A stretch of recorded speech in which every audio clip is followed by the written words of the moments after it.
We are testing everything, and seems to be working, except for a couple of little minor issues. The big new computer is 36 Microsoft Windows updates. I didn't think that was possible in life. Anyway, I hope everyone had a phenomenal week last week trading, or if not phenomenal, at least you got my tweets about my specific on. I was a little excited watching. I caught a little grief from Mary, if you could believe it or not, as I was sitting there and looking at the account statement kind of increase a bit. It was nice to have some puts on in that downdraft, and of course the major low that we saw Thursday morning after Thursday mid-session was about the most briefest downdraft that the markets, you know, typically kind of on high volume make a well, a capitulated low. And so hopefully everyone did make a little bit of money, and we're prepared for that. Like I say, I mean, I don't know what to say, guys. I get my email. I mean, if I could, you know, you guys have been on, some of you have been on a cruise with me, so you know what the internet is like. But I don't want to get too involved with my email box, because I'm on, I don't know how I get on everyone's list, but I think from the Money Show or something like that, I get scanned or whatever. But the long and the short of it is, my email box is full of how much money everyone made last week. You know, it was an easy call, and everyone made money. And the funny thing is, the week before, everyone was talking about how to get long the market. So I'm not sure how everyone flipped from being really long to then getting short all of a sudden and calling the biggest crash. And now I got today a few people who are claiming we better be prepared. So I don't know if you find that interesting or not, and I don't know if you're concerned with that, but I would like to go through what we do on this weekly outlook is to actually try to get through week to week and find out what the strength and the weaknesses is, and find out what opportunities lie ahead for us. But the first and foremost thing I want to do is deep down sincerely thank Sonia and for all the folks that were in the room last week helping out. Fantastic job, and incredible. Thank you so much, Sonia. And really, I hope everyone at least was able to apply what they have been learning through TTU. And I know Sonia has got to be the most meticulous note taker I've ever met in my life, and she crosses T's and dots I's. So I know for a fact that if she saw a setup and she called it out, it would have been right out of the book. So with that said, I hope everyone had a great, at least trading week. In fact, I like to redo and go through, and I love this comment for the weekly positive thought. I expect to pass through life but once.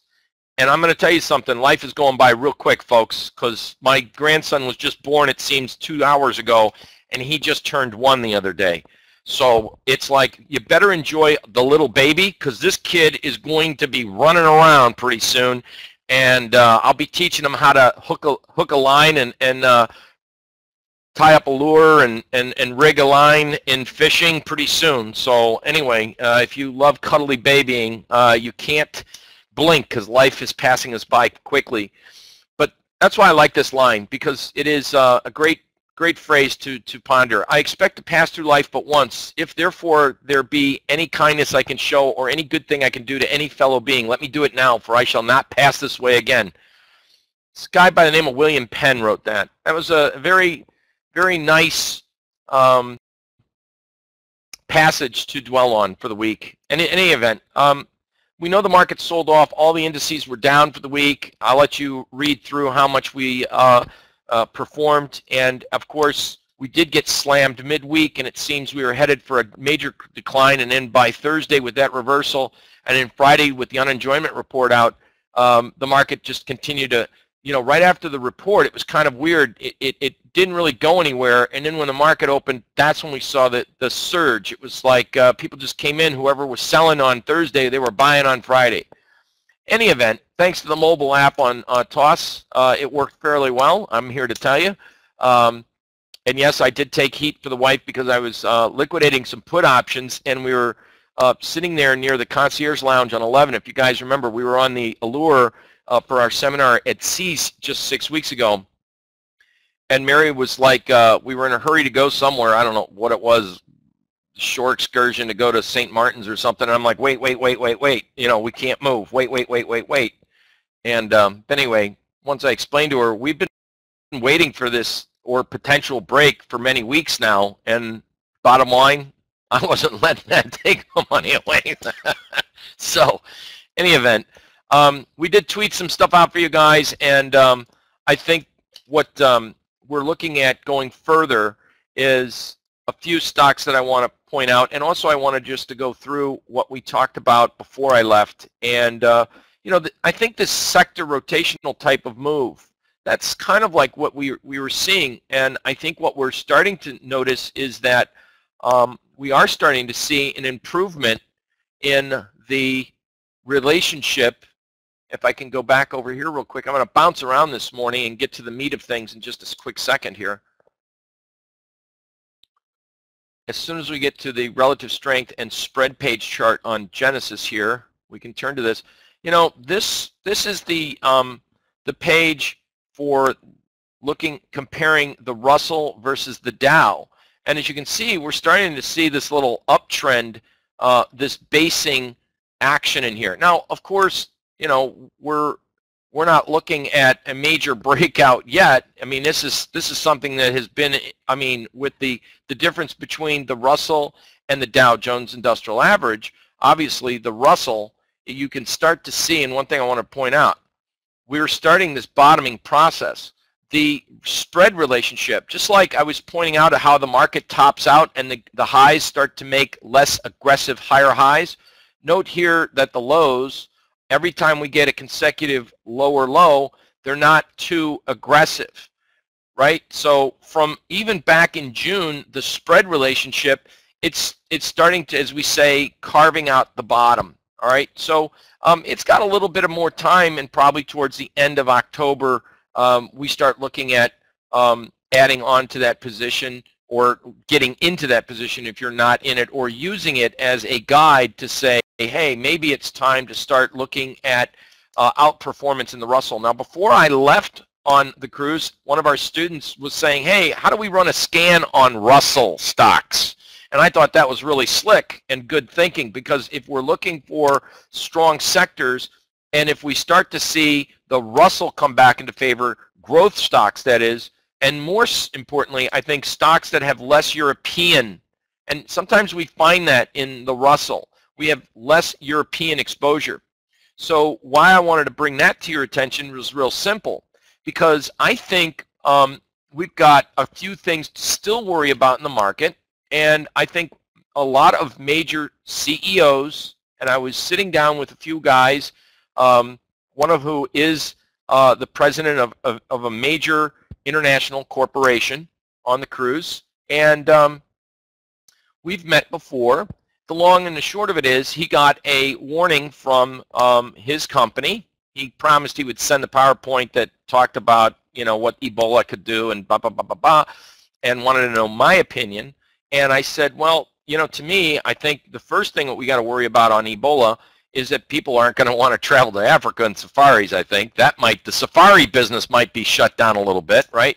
But if we start, I said, you know, it's just kind of like mad cow. You get one, you get a scare, the market sells off, it gets hard hit, and then it comes right back because, you know, it's contained.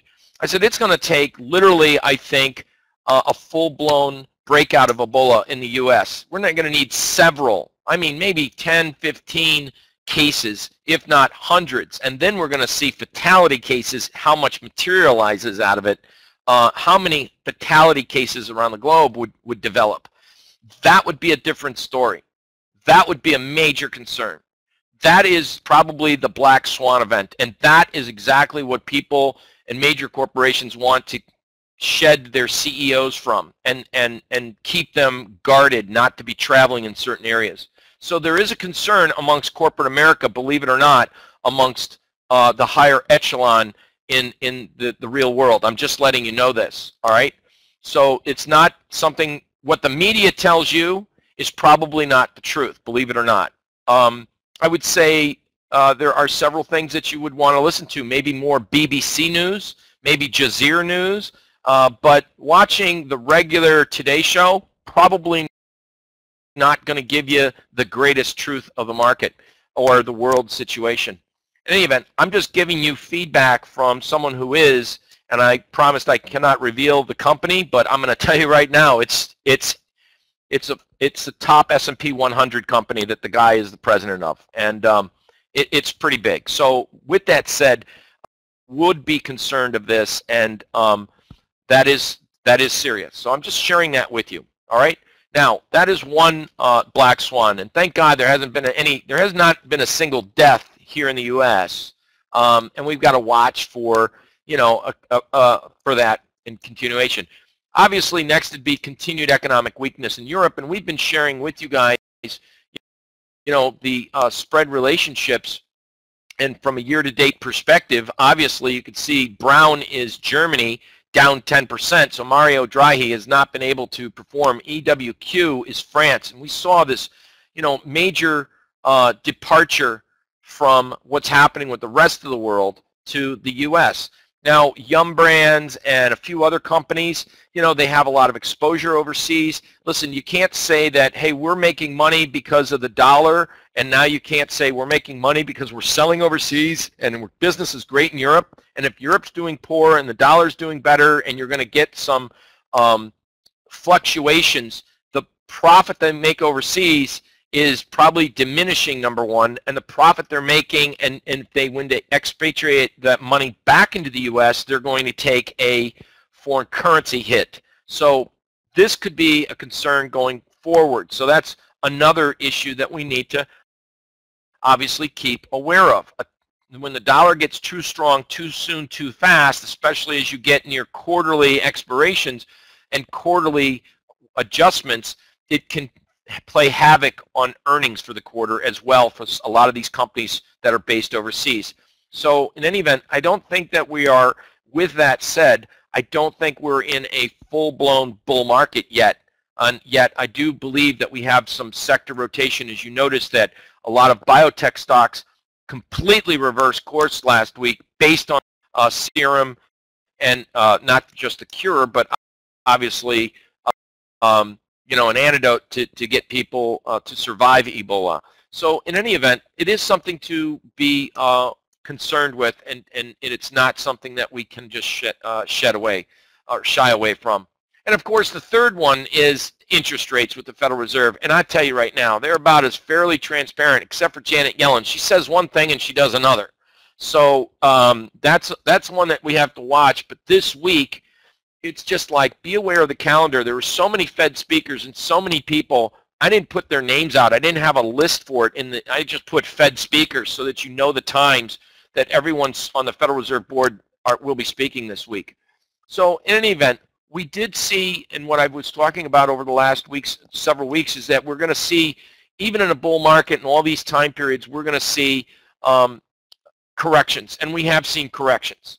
And then we talked about some of these opportunities in the spread trades. So with that said, I think some of the seasonal spread trades like the meal, buy the yen, sell the pound, that one could have worked out last week because you're supposed to do it like today, but it's already worked. So a lot of these spread trades have already kind of come into play already, and that seems to be what seasonality, it tells us on or about. And one of the interesting aspects of the market is if we take a look at a performance, and you see the Japanese yen is gray, and you look at the British pound, which is blue, right? So the gray-blue relationship, we could see from a percentage change over time in the last few days. If we just scroll this over, we want to see if that spread relationship is going to start to work fairly well in the near term. And if it is, then the Japanese yen starts to improve or outperform relative to the pound. So the spread charts that you have and looking at the relative strength, those charts can help us to determine whether or not that's coming into play. Just why we put on the Russell and versus the Russell versus the Dow, and the Russell versus the S&P. All right?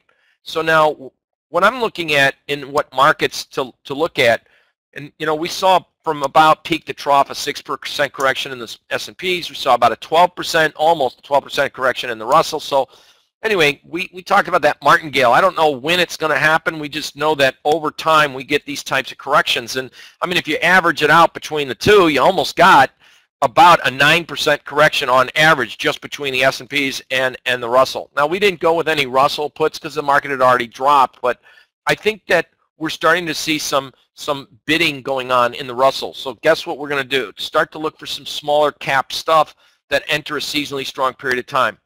Before I left, I also mentioned that from a political standpoint, you know, the coal sector, and we had that big conference in New York at the UN, and where President Obama said he would sign an executive order penalizing any foreign country that used less cleaning burning sources, which is coal. Call it what it is.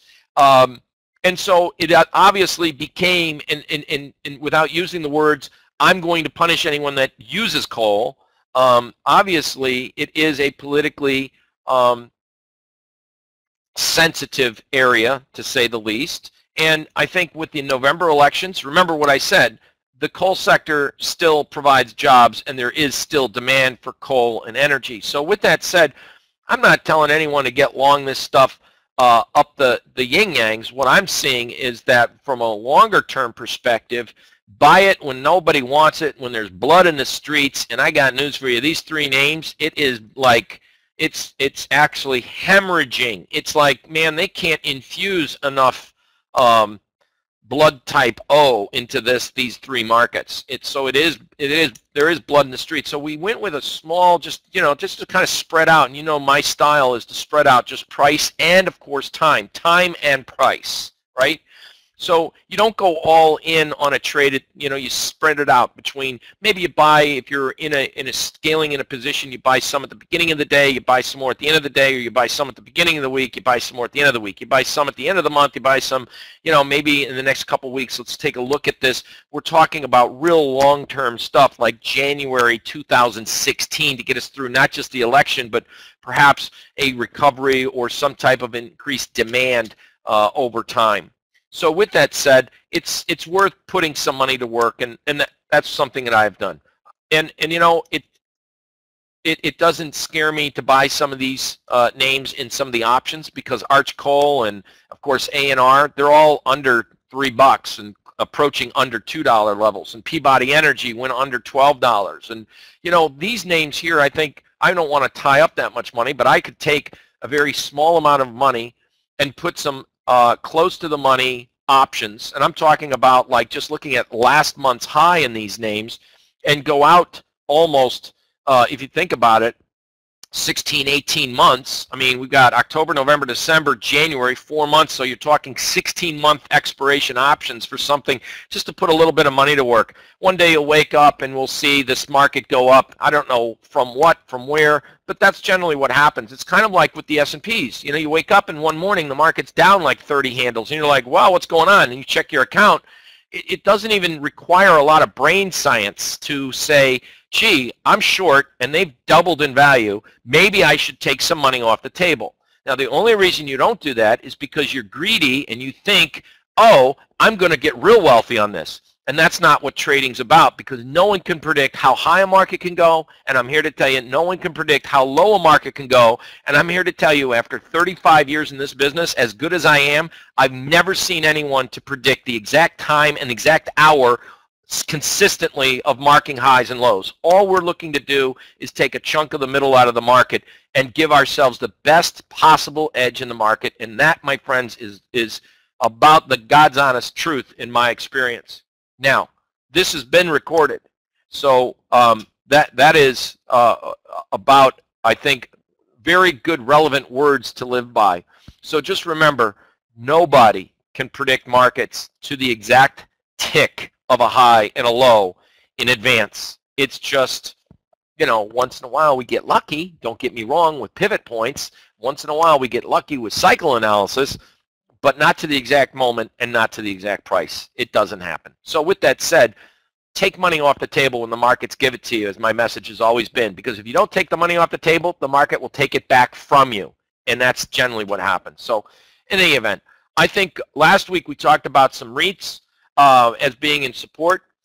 Today, keep in mind the October seasonal trends, which is what I left for you guys. We start to enter typically a weak time period for oil, and we're seeing that. Typically, we're still in a weak sector for biotech, except for we have a major world event, and that is, of course, Ebola. Insurers, transportation starts to weaken.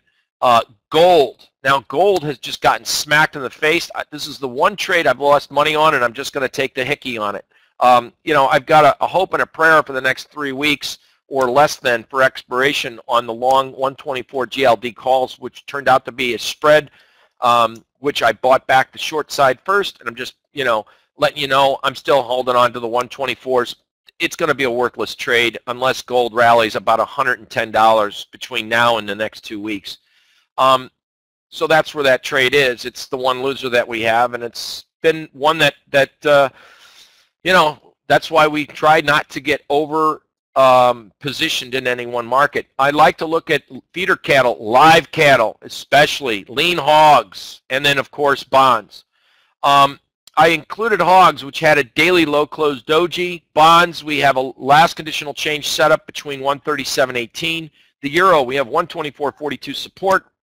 We have daily, if the market closes above 126.79, you have a breakout above the last conditional change there from the other day. Wheat, we made a weekly high close doji. We've been kind of pointing out about wheat's ability to maybe maintain. This week on Friday, we have the monthly USDA crop production report.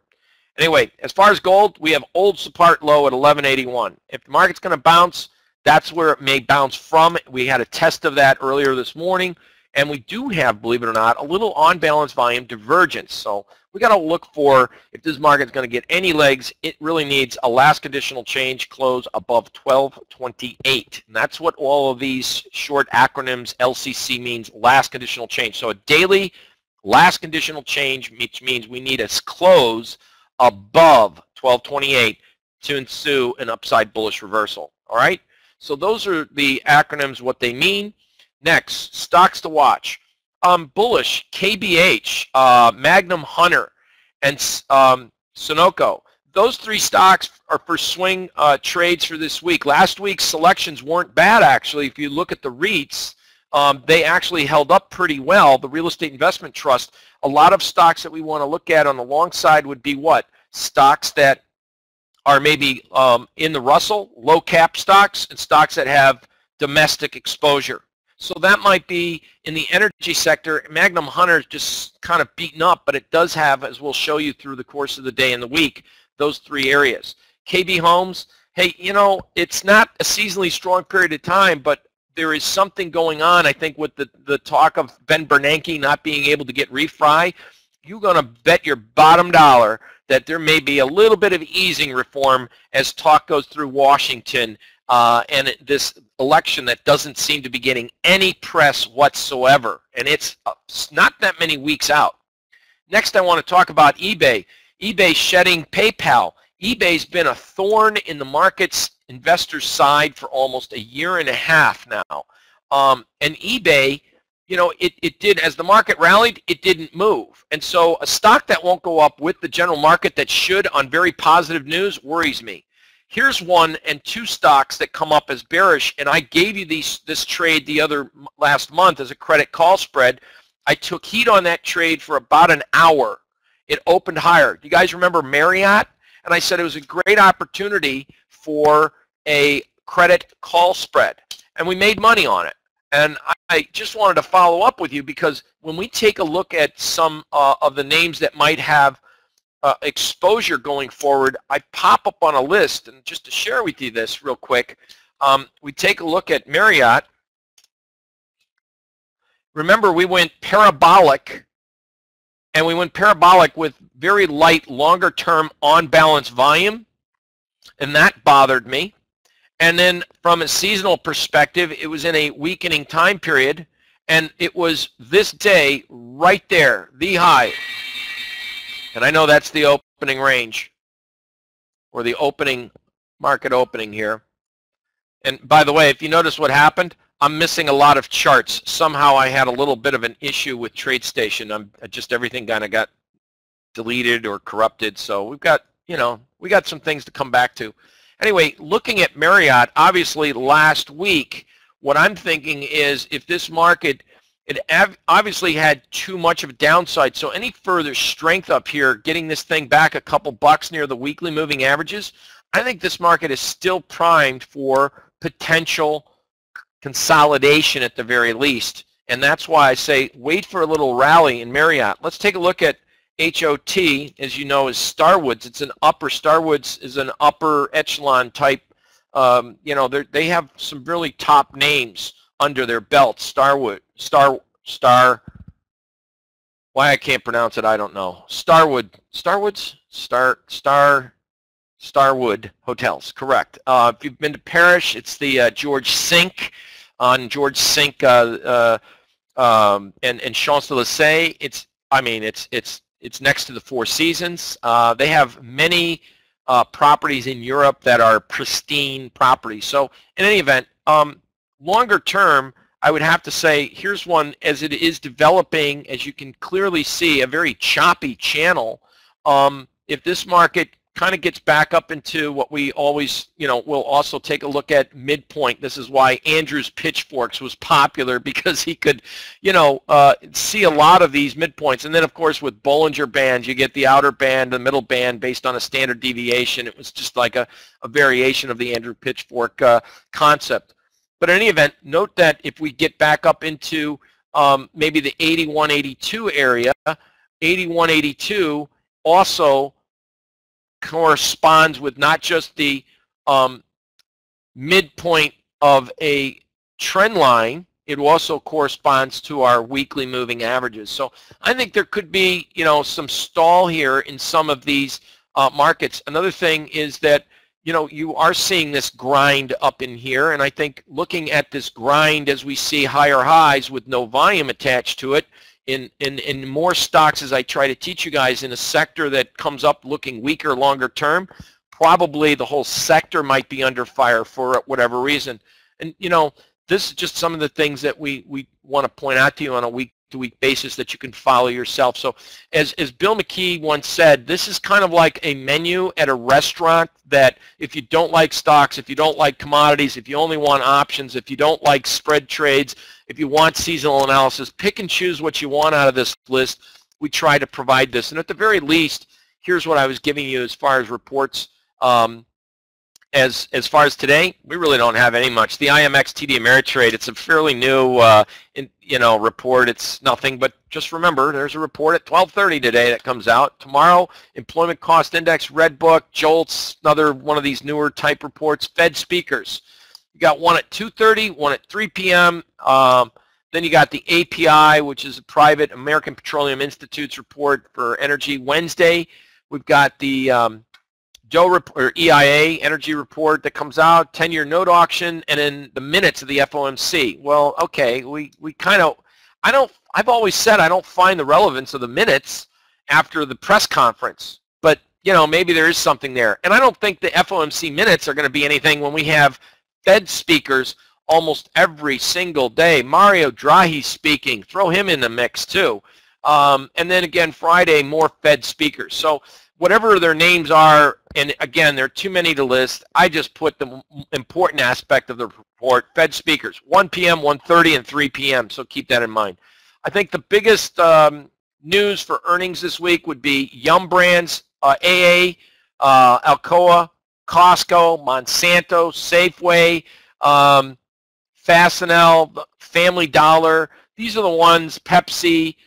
These are the ones that come out this week, and of course next week I think the big one will be Citi on Tuesday, and that concludes what we have to look forward to in as far as this week's market analysis.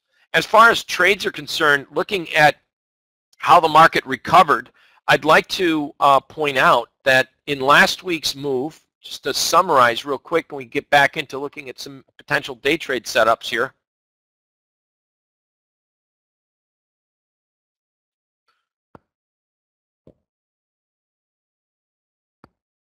By the way, this is the NYSE. From peak to trough, we saw 6% correction in that market. And the funny thing is, while we did take out the August lows by a shadow, not a trade, it didn't close below that low, and it came right at monthly support, right down to, or quarterly support, right down to about the tick there. More importantly, I think that the volume, if you take a look, your volume on that sell-off was negligible. And looking at the advanced decline, we didn't see a further breakdown. Now, I don't call that divergence because the market is based on a close. So I guess you could call it a mild divergence. In other words, if you take a look at from this low close to that close, it was, I guess that was lower. And then from the same time period, if we compare apple to apple, you can see where I'm going with this. We did make kind of a new lower low in price, but not, it came with a higher low in the NYSE. Now, why don't I really consider this a big deal? Because bonds and bond fund exposure to the NYSE. So when I look at other ones like the Dow Jones Industrial Average, my Lord, it didn't even touch or scratch the surface. Look at that advanced decline. That's a weekly. So the weekly advanced decline, it didn't shed a tear for that market drop-off. It probably was just some, liquidation on the long side for people that had stops underneath the average of the last 3 weeks lows. And that's what that was, some stops on longer-term witch hunting stuff, which would have hurt, by the way. Now, that's why we recommended for people that had portfolios to do collar strategies, because if the market goes down, you do what? Your call option that you sell, you buy it back, allowing you to have the put instead of having a stop. And that was one of the strategies that we absolutely went over in this weekly observation several weeks ago and warned people, you may want some collar strategies on here, and you pay for your put protection. And that, just as a reminder, was another timely event for those that are managing their own portfolios. Now, looking at the market, I see the Russell with a weekly doji. I see the S&Ps with a potential doji. I see the NASDAQ, the Qs, on a weekly basis. Not a doji, but boy, we didn't even close below the prior week's lows. And the advanced decline managed to maintain above a longer-term moving average. So therefore, I can't rule out that this week, if we get a close back above last week's highs on a weekly longer-term outlook, we've got some more upside in the weeks ahead. And that's I guess, what the important message is. All right? So for today and this week, we have obviously gapped higher in the market. I think in this cash market, you're probably going to see a little bit of a pullback. First head and resistance around 198. Watch for the market to pull back just a tad. I think dips are going to be bought based on the longer-term analysis, the weekly that I just provided. So with that said, let's take a look at some setups on day trades.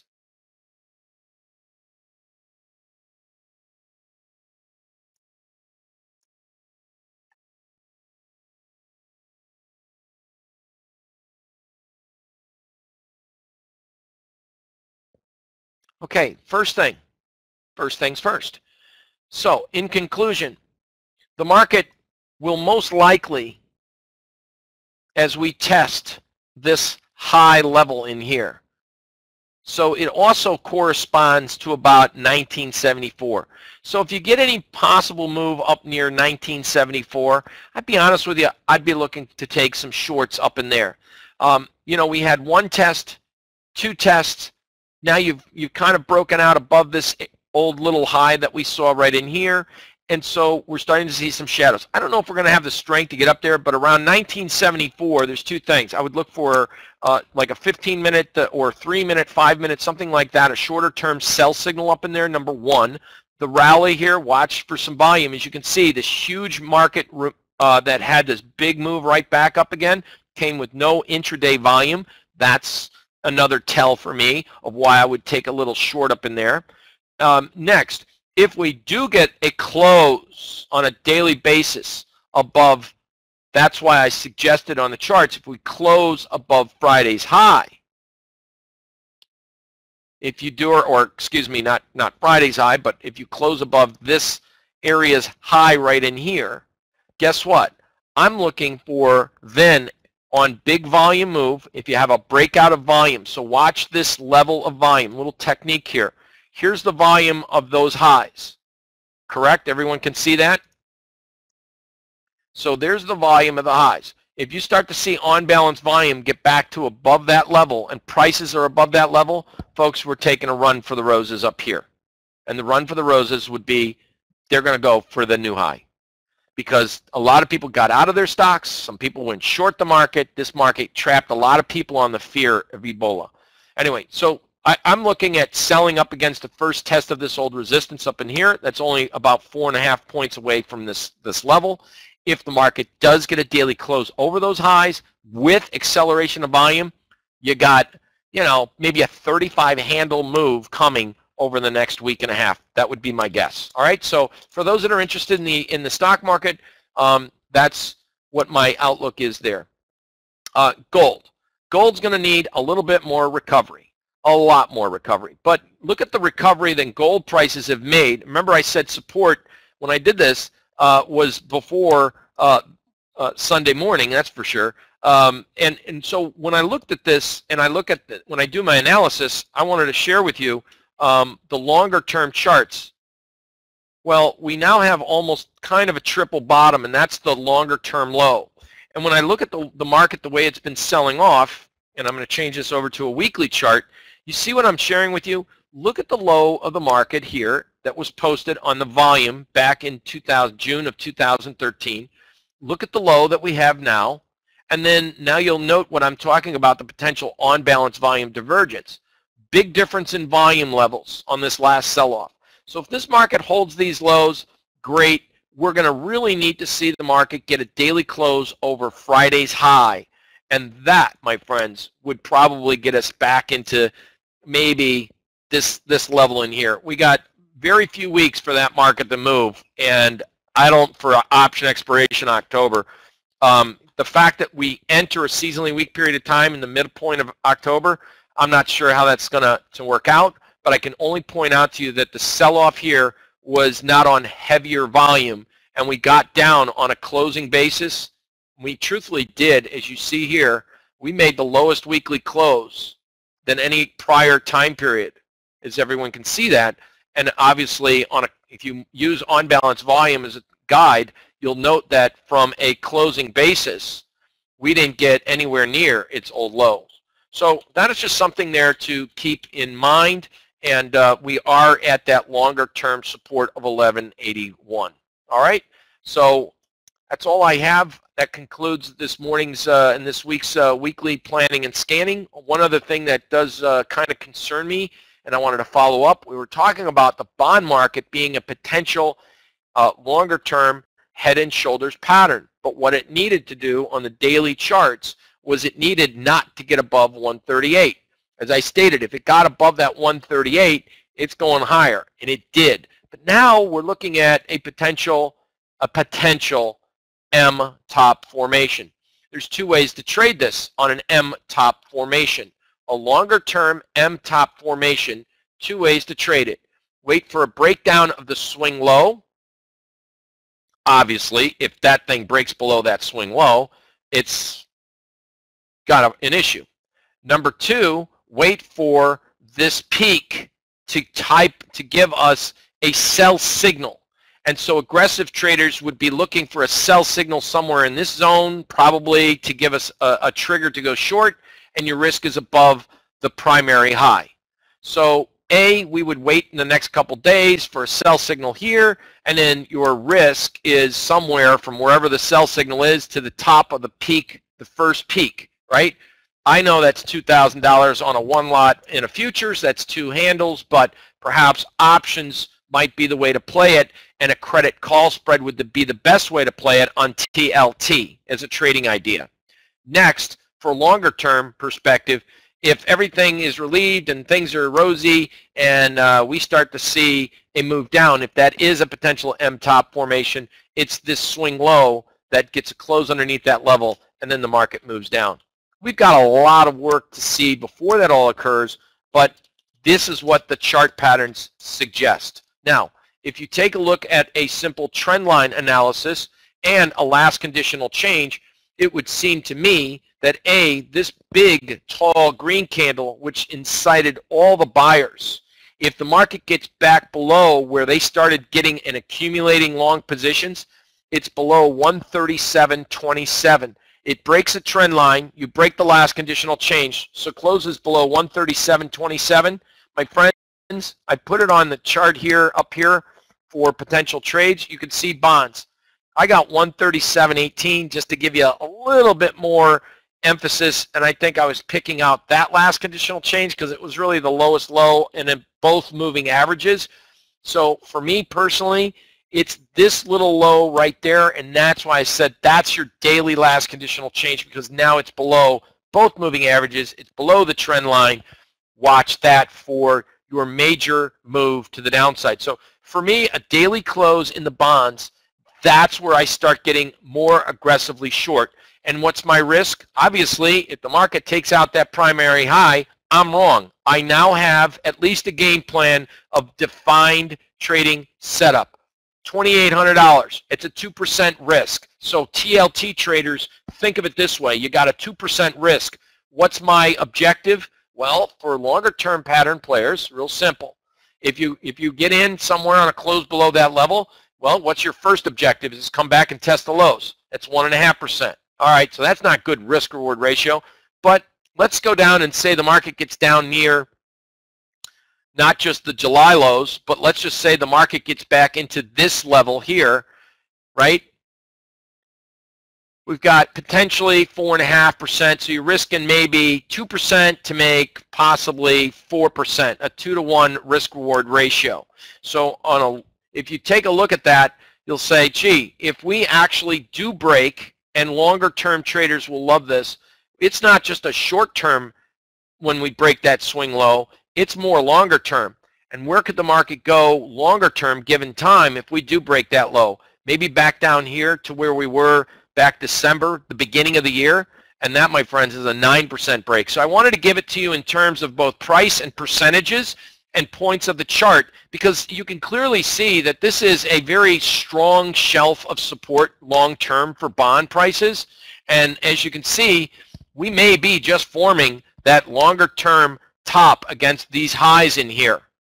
So be aware that if we break a longer-term trend and that last conditional change, and if this was the last hurrah for the bonds up in here, you probably want to look for that last conditional change up in here over the next few weeks. And that concludes this morning's weekly outlook and looking at bonds, the TLT, gold, the major markets, and the major indices, and what stocks to look at going forward. Thank you all very much. And I can't say, Sonia, thank you so much for taking charge last week. And apparently you have a huge fan base of appreciation from everyone in the community. So thank you once again. From me personally, I can't say thank you enough. And I'm going to look forward to seeing Sonia and Doc, her husband, Gordon, this coming weekend down here for our 2-day seminar event here in South Florida. By the way, it had rained while we were on vacation in South Florida. I mean, it was biblical proportion. I mean, it was incredible amount of rain. And in the Caribbean, we had no rain, so it was wonderful. My point being is I think that was the last storm system that blew out. The humidity went away, and I think it's smooth sailings, blue skies, and beautiful weather for the next few months. So everyone that's coming to Florida, welcome down here for our big 2-day event this weekend. With that said, let's get back to the markets and see what we got going on. Thank you, everyone.